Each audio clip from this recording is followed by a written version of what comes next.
this great franchise and organization. Hey, so much has been said about you and your faith and all the attention that you're receiving. In fact, some have been saying that the reason why you receive so much attention like today is because of your faith. If that in fact is the case, how do you feel about that? Are you okay with that? Well, obviously I'm someone that's very outspoken about my faith, and I've never been ashamed of it, and I always, anytime I get the opportunity, I always thank my Lord and Savior Jesus Christ, because that is the most important thing to me. But I don't think all the attention is just because of my faith. I think sometimes it adds a little bit to it. I'm pretty sure I'm not the first athlete that has gotten on a knee and prayed, but somehow it's known as Tebowing, and I'm not sure why. I think it's just, I don't know, probably had to do a little bit with the hype, but, I think it's not all a bad thing. If people are still somehow talking about prayer or talking about my faith, then I think that's pretty cool. Hey, Tim, in talking with Mark Sanchez, what were some of the advice he gave you about dealing with New York, playing in New York, so on and so forth? He did say, get ready for y'all. No, he just, it was just fun. We got a great relationship, and he just said, we're going to have a lot of fun together. It'll be fun working together.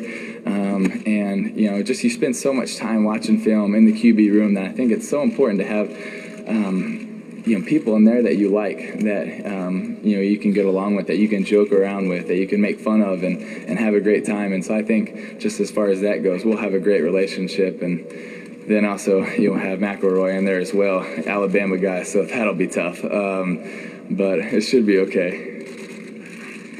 Tim, you're known for your charity work. You have your own foundation. You just came this weekend from an event in Alabama. Are you planning to establish a foundation or a group here in New Jersey? In Denver, you did it, and you have a couple of other organizations outside the country. But are you looking to do it here in New Jersey? Where have you thought about it? What did the team think about that? Well, absolutely. I'm looking forward to doing things here in New Jersey and in New York, and figuring out a way to just try to make a difference and try to help. And my foundation is something that is extremely important to me, and it's something that I'm very proud of. And I'm so proud of the 650 orphans that we support, or the 18 Timmy's playrooms that we're building, or the hospital in the Philippines that we're building, because ultimately I know that that's more important than anything I do on a football field, is the ability to brighten a kid's day, or the ability to make someone smile, or the ability, because we're put on a pedestal as a football player, which makes us no more important or no more special than anybody else, but you have an opportunity, and I believe more than that, it's a responsibility to be a good role model, to set a good example, and to make a difference in kids' lives, especially the kids that are looking up to you because you play football. And I can still remember when I was 8 years old, and Danny Werfel came to my church as a Florida Gators quarterback, and I waited.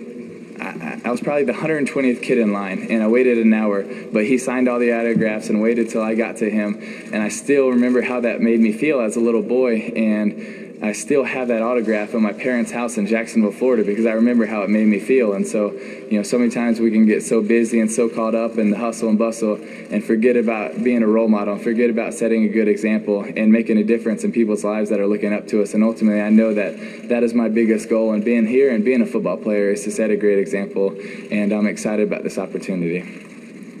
Tim, a lot of athletes can't handle New York.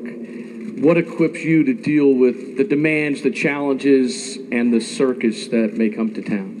I feel like, being at the University of Florida, you have a pretty big platform there. And then just, being a quarterback for 2 years in the NFL gives you a pretty big platform. But ultimately, I'm just going to be myself and just have fun with it. And honestly, not worry about what I can't control. That's something I learned early on at Florida, is if you can't control it, don't worry about it. And, honestly, I'm just going to try to be the best teammate, try to be the best football player that I can be, and try to set a good example. And besides that, I'm really not going to worry about too much else.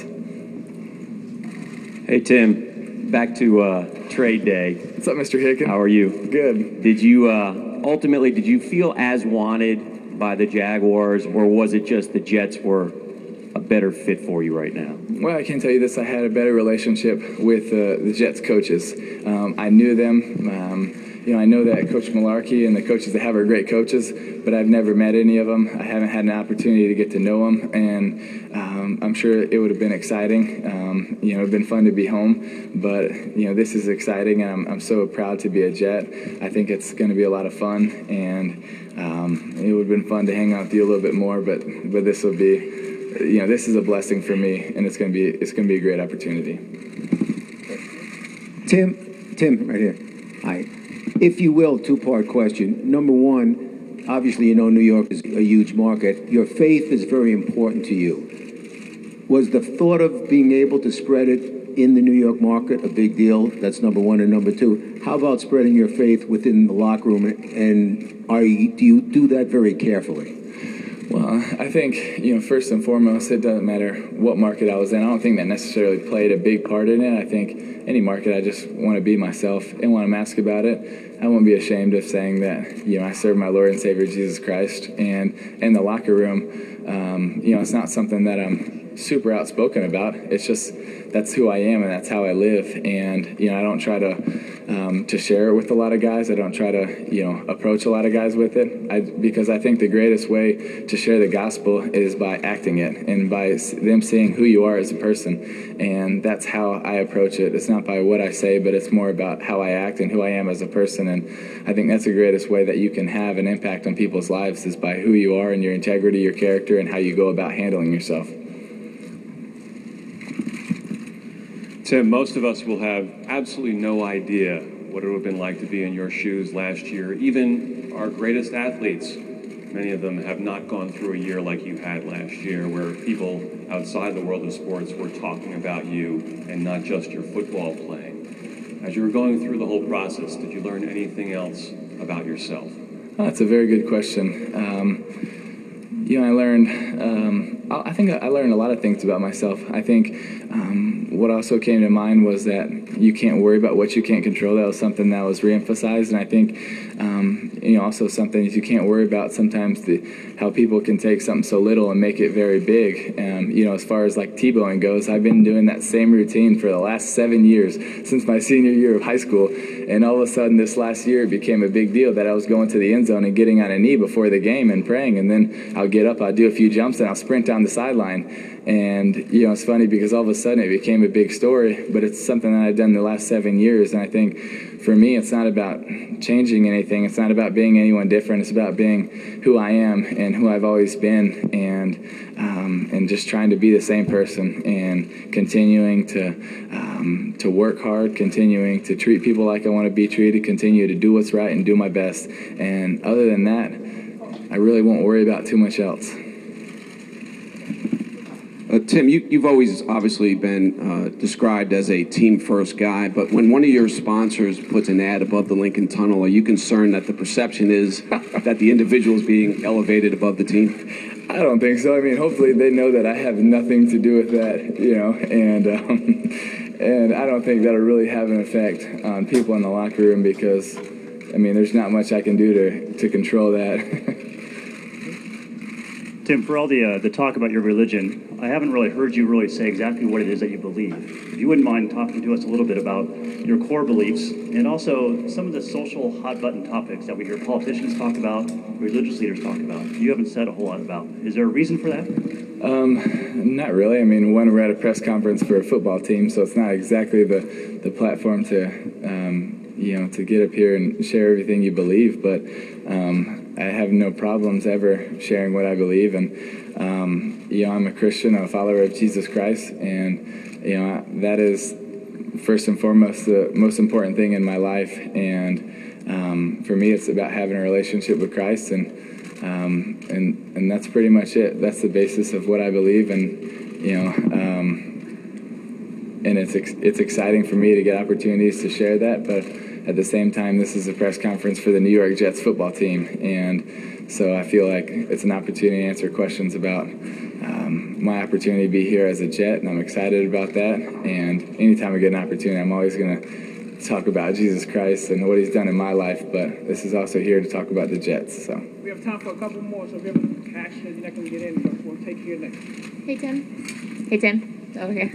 Hey, there's a lot of personalities in the Jets locker room, a lot of veterans. You are a young guy, and you haven't had a lot of success last year in the NFL, but not a career's worth of success. Do you feel like you have pressure to win over the locker room, so to speak, and show guys who you are and what you can do? Well, I don't think I'm necessarily trying to win over the locker room. I'm just trying to, every day in my actions, just try to earn a little bit of respect from the guys in that locker room by showing up and working hard and trying to be a great teammate and trying to improve on my skills, trying to make the Jets a little bit better because I'm on this team. And whether that's by on the field or being a great teammate or encouraging other guys, I just want to make this team a little bit better because I'm here and earn their respect a little bit at a time by how I work and who I am as a person.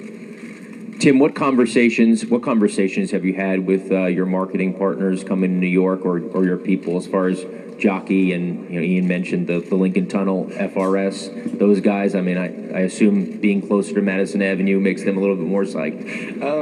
I guess honestly, I really haven't talked to anyone about that. It's been a little bit of a whirlwind, and for the most part, I was traded, I wasn't traded, I was back at Jet, and then I was on a plane here, and then my whole time here has just been meeting with the coaches, getting to know them, and so that's pretty much getting all the physicals, getting the paperwork, all that stuff done, and that's pretty much what I've been doing. So I haven't had too much time to talk to any of them, but I guess they are pretty excited. So Tim, you beat the Jets last year as a member of the Broncos. How good do you think this Jets team can be this year? And now that you're here, how far do you think the team can go? Well, I think I'm blessed to be on a very good football team. A great defense, a great offensive line, great skilled athletes, and it was a great game when we played each other last year. And I'm excited to be on a football team that's a tough football team, that's a physical football team, and a football team that has won a lot of games over the last few years. And hopefully by me being here, we can be a little bit better, and I can add something to this team, and that is my hope and prayer. And I'm excited to be on this football team and excited to have the support that we have, and it truly is a blessing to be on this team and to be on a team that has won so many football games and is, when you watch the New York Jets play, you see a team that is physical, that wants to win, and that's exciting. It's always a lot of fun to be on the tough team and the physical team, and I believe that's what you have when you're on the New York Jets. Tim, you in no small part saved the Broncos season from what looked like a 3-4 win football season, got them to the second round of the playoffs. After your trade, I don't know if you heard Pat Robertson said you were treated shabbily by the Broncos, suggested that if Peyton Manning got hurt, it would serve them right. And that opinion is shared by thousands of Tebow fans and Bronco fans. Do you understand the frustration and the anger people have with how you were seemingly cast off after saving that season and allowing them to acquire Peyton Manning? Well, it was a special season last year that I was able to be part of just a little bit of, and with some great teammates, some great coaches, and those we'll have a lot of great memories for a long time from last season of some of the comebacks and some of the wins, and beating the Pittsburgh Steelers in the playoffs, and those will always be part of my football career and special memories.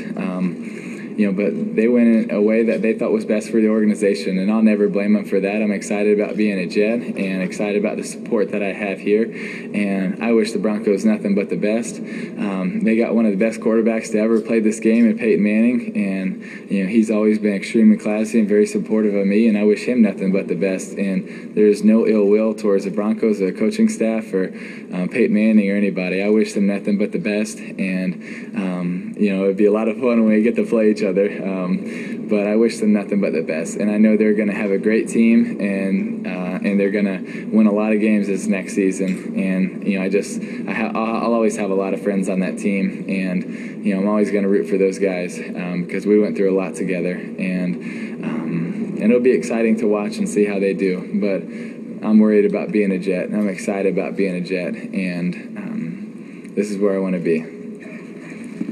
Tim, a lot of Giants fans have been having some fun with this, saying it's another example of the Jets being very good at winning the off-season publicity bowl, not so good at Super Bowls. Wonder if you have a message for those less than kind Giants fans. Not really. I think, I'll leave all that talk to other people. I'm not qualified to get in that argument. I'm just excited to be here, and you have to congratulate the Giants, on winning a Super Bowl and having a great team, and, I wish them nothing but the best as well.